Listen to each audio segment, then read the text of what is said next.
বাসায় মাছ রান্না করা হলে সবাই মাছ খেয়ে ফেলে, কিন্তু লেজ কেউ খেতে চায় না, লেজটা পড়ে থাকে।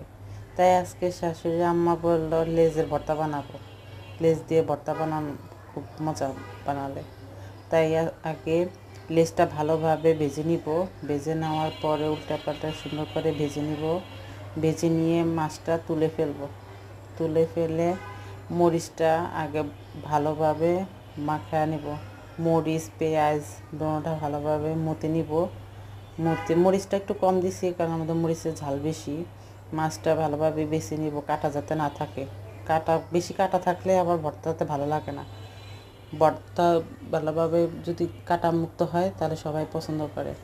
কাটাটা ভালোভাবে বেছে নিয়ে ভর্তা পেঁয়াজ মরিচগুলো যে মথা ছিল ওগুলো সব একসাথে করে ওগুলো ভালোভাবে মেখে নিব। ভর্তাটা রেডি। এখন এই ভর্তা দিয়ে সবাই, লেজ কেউ না খেলেও ভর্তা কিন্তু সবাই পছন্দ করে। ভর্তা দিয়ে সবাই ভাত খাবে এখন।